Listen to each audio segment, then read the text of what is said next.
Assalamualaikum warahmatullahi wabarakatuh.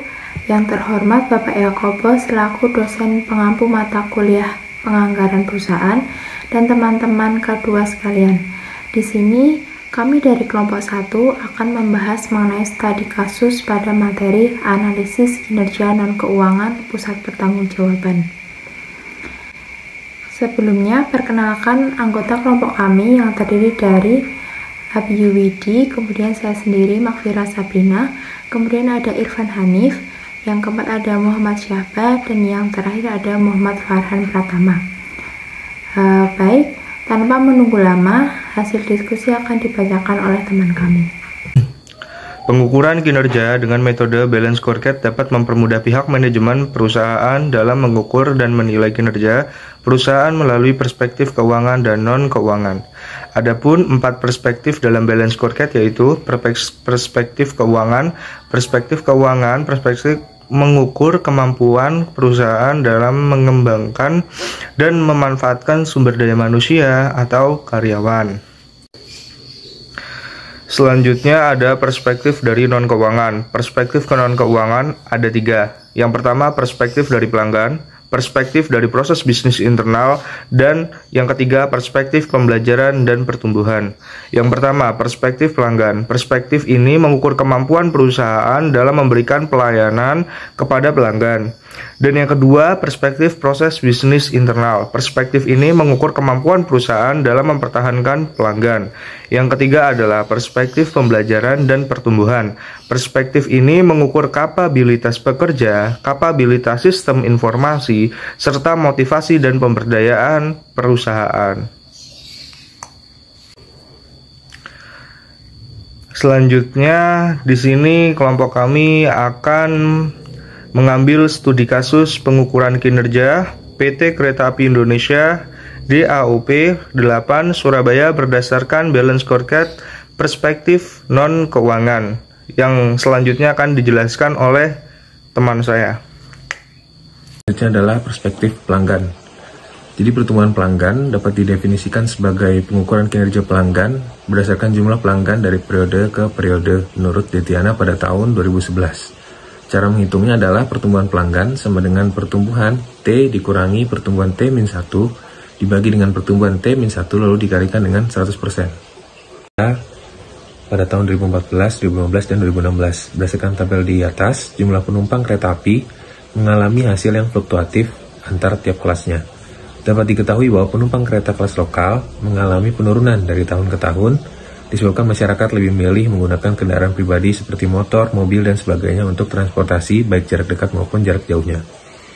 Hal ini dapat dilihat dari persentase pada tahun 2016 dengan persentase minus 2,23%. Untuk penumpang kereta kelas ekonomi mengalami kenaikan dari tahun ke tahunnya disebabkan harga tiket ekonomi yang terjangkau dan diimbangi dengan fasilitas yang memadai seperti AC, ber-AC, lalu bersih, dan sebagainya.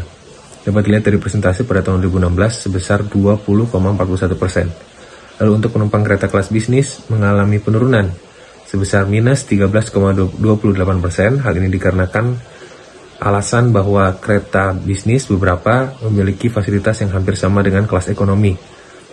Lalu untuk penumpang kereta kelas eksekutif mengalami kenaikan dari tahun ke tahunnya yaitu sebesar 9,56%. Hal ini dikarenakan oleh kereta eksekutif memiliki fasilitas yang terbilang wajar atau sebanding dengan harganya, dan bahkan beberapa banyak yang mengatakan bahwa kereta kelas eksekutif memiliki fasilitas yang hampir sama dengan transportasi udara, sehingga minat konsumen meningkat pada kelas eksekutif ini.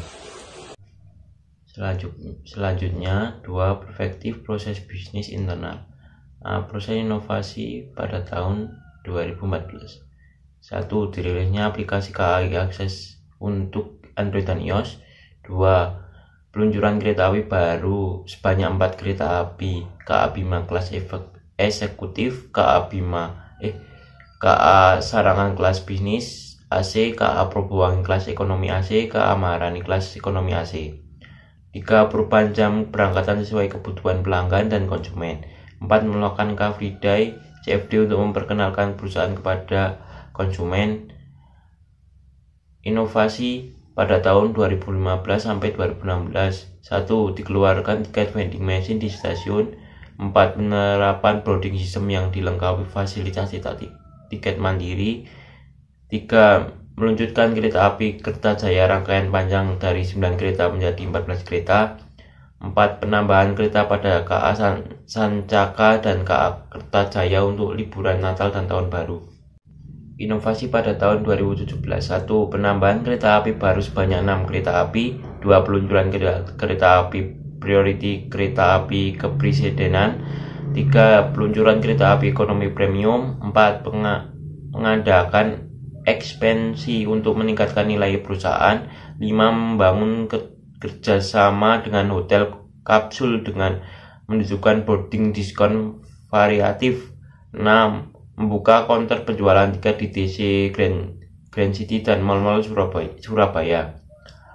B. Proses operasi pada tahun 2014. 1. Waktu peredaran gerbong WPG rata-rata 4,02 hari dari toleransi yaitu 5,1 hari. 2. Rilisnya lokomotif mogok terdapat 5 kejadian, terdapat norma kejadian sebanyak 0 kejadian.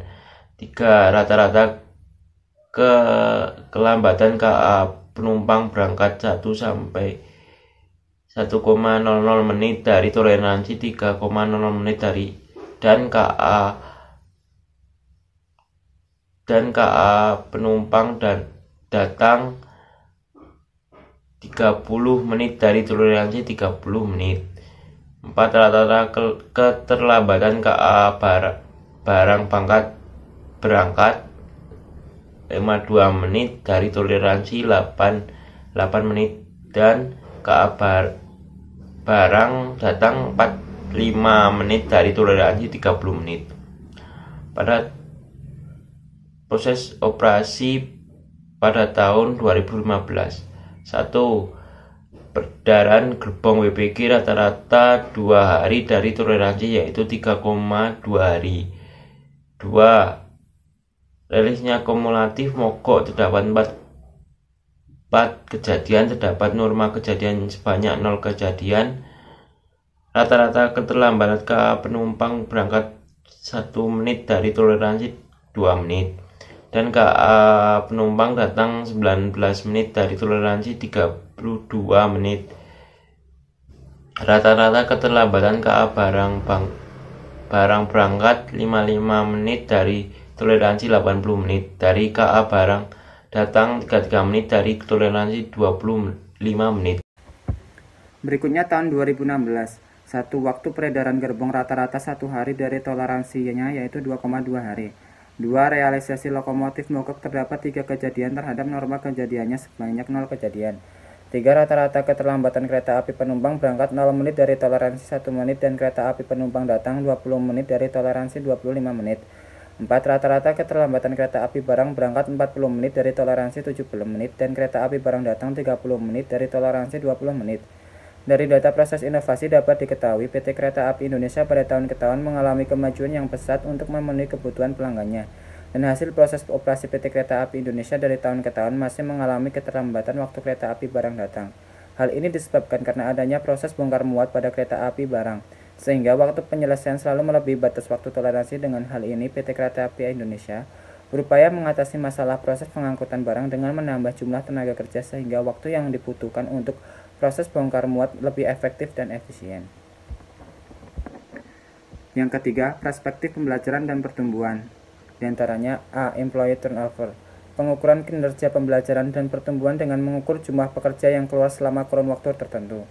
Rumus dari employee turnover yaitu jumlah karyawan yang keluar dibagi total karyawan dikali 100%. Berikut tabel dari perhitungan retensi karyawan atau employee turnover dari PT Kereta Api Indonesia Daerah Operasi 8 Surabaya dari tahun 2014 sampai 2016.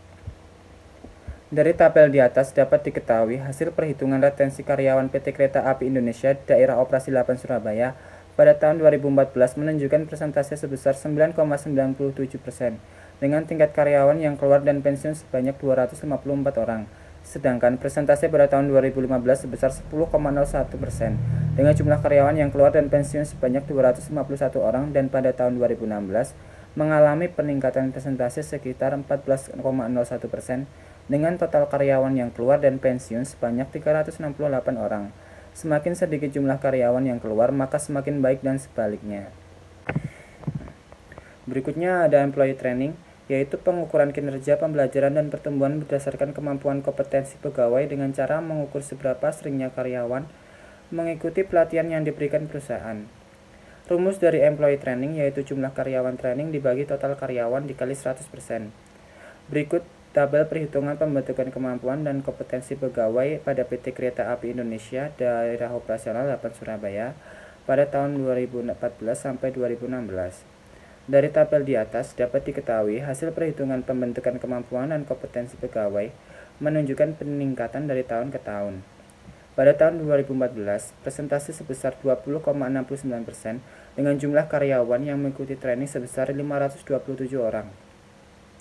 Pada tahun 2015, persentase sebesar 22,9% dengan jumlah karyawan yang mengikuti training sebesar 574 orang. Pada tahun 2016, persentase sebesar 24,4% dengan jumlah karyawan yang mengikuti training sebesar 641 orang. Baik, dari pemaparan di atas dapat kami simpulkan bahwa dengan menggunakan metode Balance Scorecard dalam pengukuran dan penilaian kinerja PT Kereta Api Indonesia DAOP 8 Surabaya sudah mengalami banyak perubahan baik, terutama dalam perspektif non-keuangan, yaitu perspektif pelanggan, kemudian perspektif proses bisnis internal, kemudian perspektif pertumbuhan dan pembelajaran. Secara hasil keseluruhan, perubahan kinerja membawa dampak baik terutama untuk pihak internal perusahaan maupun pihak eksternal, di mana pihak eksternal dapat merasakan secara langsung peningkatan pelayanan yang disediakan oleh PT Kereta Api Indonesia dari kenyamanan, keamanan, kebersihan, dan kualitas pelayanan PT Kereta Api Indonesia. Baik, sekian presentasi dari kelompok kami. Mohon maaf bila terdapat salah-salah kata. Kami akhiri. Wassalamualaikum warahmatullahi wabarakatuh.